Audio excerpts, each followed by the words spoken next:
देखिए, अगर मैं आपसे बात करूं जिंदगी में, अगर आप कहते हैं डिस्ट्रैक्शंस बहुत हैं, distractions, some of the people से they are very distracted, they are very much distracted.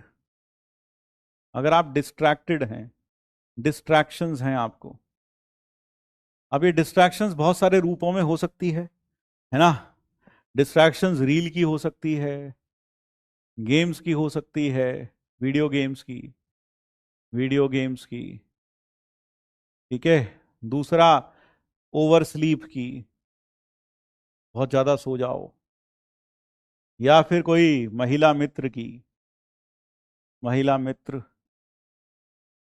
या फिर पुरुष मित्र, किसी को भी हो सकता है, महिला मित्र हो, पुरुष मित्र हो। तो सबसे बड़ी डिस्ट्रैक्शन तो भैया, अगर मैं कहूं ग्रेडिंग करूं तो दिस इज द फर्स्ट, ये सबसे बड़ी डिस्ट्रैक्शन हो सकती है जिंदगी की। अगर यह है तो मान के चलो आपका कुछ नहीं होगा। तो ये मान लो अभी से ही कुछ नहीं होने वाला। आप जेई मेंस में you will flunk the exam, definitely you will flunk the exam, आप फेल ही होंगे। बहुत ही मुश्किल है, बहुत बहुत बहुत मुश्किल है कि आप क्या कर लें। आप इतनी छोटी सी 11th क्लास की, 11th क्लास में हो अभी अभी, आप एक टीनेजर हो, आप इन दोनों चीजों को संभाल लें, पढ़ाई को भी और इसको, it is really very difficult. तो यह सबसे खतरनाक डिस्ट्रैक्शन है। इस डिस्ट्रैक्शन, क्योंकि मोहब्बत प्यार जिसे हम कहते हैं, वह इतनी बड़ी चीज है कि वह फिर एक बार होने के बाद जिंदगी में कुछ और होने ही नहीं देती। वो सारी जिंदगी ऑक्यूपाई कर लेती है, सारा दिमाग दिल सब ऑक्यूपाई कर लेती है। यह होने के बाद जिंदगी में कुछ बचता ही नहीं, खोपड़ी के अंदर भी कुछ नहीं बचता, सिर्फ यही बचता है। दूसरा, दूसरा है reels. This is the second number of distraction, यानी फर्स्ट नंबर इसी का है भाई, ये पहला नंबर का डिस्ट्रैक्शन है। दूसरा नंबर है रील्स का। अगर आप रील्स बहुत देखते हैं, आपको देखते देखते याद ही नहीं रहेगा कि आप रील्स, अगर बहुत सारी रील्स देखते हैं तो आप क्या करेंगे, बैठेंगे 5 मिनट का ब्रेक ले लेता हूं, एक रील देखी, फिर बस ये उंगली ऐसे चलती जाएगी और रील्स स्क्रॉल होती जाएंगी, आप रील्स देखते जाएंगे, और कब 5 मिनट का ब्रेक आपका 2 घंटे का ब्रेक बन जाएगा आपको पता भी नहीं चलेगा। और आज के युग में जितने बच्चे ऑनलाइन पढ़ाई कर रहे हैं, क्योंकि उनके पास मोबाइल सरलता से उपलब्ध है, तो ऐसी परिस्थिति में होता क्या है, मोबाइल जब हमारे पास उपलब्ध रहता है और वो भी इंटरनेट के साथ, तो यदा कदा हमारे कदम कहीं ना कहीं गलत रास्तों पर निकल पड़ते हैं, और हम इंटरनेट पर कुछ ऐसी चीजें, ऐसी सामग्री देखने लग जाते हैं जो शायद हमारे लिए अभी बनी ही नहीं है, या फिर वो हमारे दिमाग पर, हमारे दिल पर, हमारे सबकॉन्शियस माइंड पर किस तरह का असर डालेगी वो हम सोचते ही नहीं है। और हम निकल पड़ते हैं उस अनजान सफर पर, रीलों के सफर पर, जहां सामने वाले लोग कुछ ठुमका लगाते हुए, कुछ जोक दिखाते हुए, बताते हुए, कुछ हंसी की सामग्री आपके सामने रखते हुए नजर आते हैं। वो लोग तो अपना उस वीडियो के जरिए अपने पैसे कमा के निकल जाते हैं, लेकिन प्यारे से छोटे से मासूम से बच्चे, जिनको शायद पता भी नहीं कि यह सारा का सारा काम, यह सारा का सारा खेल चंद पैसों के लिए किया जा रहा है, वह अपना लाखों करोड़ों अरबों खरबों, यानी कहना चाहिए एक ऐसे अपने रिसोर्स को उस रील को देखते हुए बर्बाद कर देते हैं जिसकी कोई मूल्यांकन ही नहीं है, जिसकी कोई कीमत ही नहीं लगा सकते। वो अपना मूल्यवान समय वहां बर्बाद कर देते हैं। तो मेरी आप सबसे यही गुजारिश है कि मूर्ख ना बने। ये रील्स आपको देखनी है, बिल्कुल देखो, अभी नहीं, बस 2 साल रुक जाओ, उसके बाद मन भर के रील्स देखना, मन भर के मूवीज देखना, मन भर के आप वेब सीरीज देखना, जहां जो जितनी वेब सीरीज देखनी है उतनी देखना, लेकिन 2 साल अभी पढ़ाई के हैं तो पढ़ाई को दीजिए। आपकी जिंदगी में सबसे बड़ा जो टाइम जो होना चाहिए, जो सबसे बड़ा टाइम देने वाली चीज होनी चाहिए, वो है सिर्फ और सिर्फ पढ़ाई, वो है सिर्फ और सिर्फ पढ़ाई। ध्यान रखिए, सारी पिक्चर्स भी यहीं रहेंगी, सारी वेब सीरीज भी वहीं रहेंगी, सारी की सारी रील्स भी वहीं रहेंगी, कुछ खत्म होने वाला नहीं है। यूट्यूब पर, इंस्टाग्राम पर, महिला मित्र, पुरुष मित्र सब धरती पर रहेंगे। 2 साल इंतजार कर लीजिए, 2 साल अपने आप को थोड़ा सा लगाम लगा लीजिए, क्योंकि तपस्या ही पढ़ाई है और पढ़ाई ही तपस्या है। और तपस्या का मतलब क्या होता है, सिर्फ मेहनत नहीं होती, जागृत अवस्था में की गई मेहनत को ही तपस्या कहते हैं।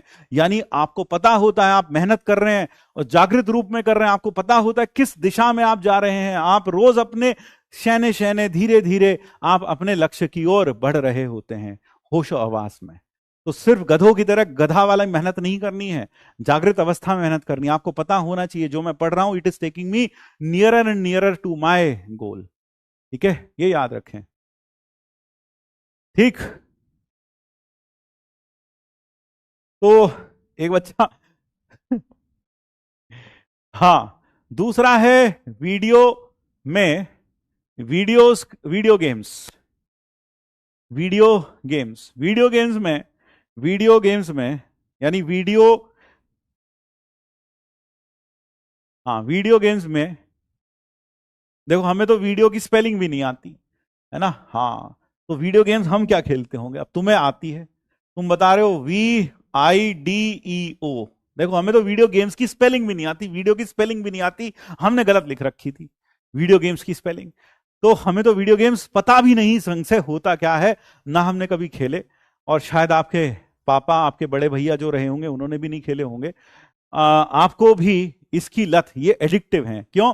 इससे जब आप खेलते हो, आप पहली बात तो घंटों घंटों खेलते रहते हो, और जब उसमें से विनिंग पॉइंट्स आपके सामने आते हैं तो उससे एक डोपामिन आपके दिमाग में रिलीज होता है, जिससे आपको अच्छा लगता है, आपको लगता है इसे और खेलना चाहिए। तो पहले शुरुआत होती है 10-15 मिनट से माइंड को रिलैक्स करने के लिए, फिर यह बढ़ जाता है 1 घंटा, और फिर यह बढ़ जाता है 2 घंटा, और फिर यह शायद दिन का मैक्सिमम हिस्सा ले जाता है। अगर आप वीडियो गेम्स की लत से परेशान हैं तो मेरे ख्याल से इससे बुरी लत नहीं हो सकती।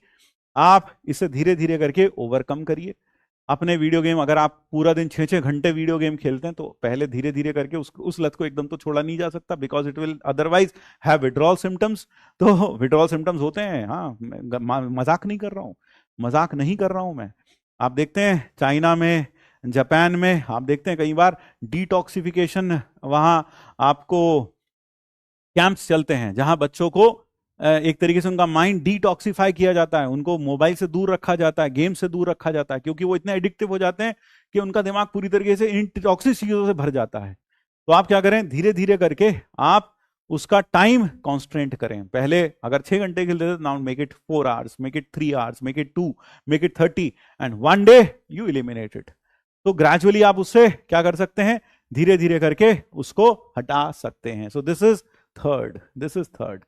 And the fourth one is over sleep. कई लोग कुंभकर्ण को भी पीछे छोड़ देते हैं सोने के मामले में। 6 घंटा तो ठीक है, 10 घंटा सो रहे हैं, 12 घंटा सो रहे हैं, 8 घंटा सो रहे हैं। इतना सोना शायद जरूरी नहीं है। I think 6 hours of sleep is enough, और हद से हद 7 hours of sleep, I think 7 hours at your age is enough. तो अगर आप 7 घंटा से ज्यादा सोते हैं और 5 घंटा से कम सोते हैं तो आप अपने आप को पूरी तरीके से बर्बाद कर रहे हैं, है ना। क्योंकि आप मैक्सिमम प्रोडक्टिव टाइम सोने में गुजार रहे हैं। यह समय सोने का नहीं, यह समय जागने का है, यह समय लेटे रहने का नहीं, यह समय भागने का है, यह समय दौड़ने का है, यह समय अपने भविष्य, अपने सुनहरे भविष्य की कहना चाहिए अपने सुनहरे भविष्य को लिखने का समय है। इस समय अगर हम सोते रहेंगे तो हमारी किस्मत भी सो जाएगी। इसलिए थोड़ा सा मेहनत करिए। सोना बुरा नहीं है, अच्छा है, इट रिलैक्सेस योर माइंड, लेकिन 7 घंटे से ज्यादा सोना पाप है, और 5 घंटे से कम सोना बहुत बुरा है। इससे कम तो सोना ही नहीं चाहिए।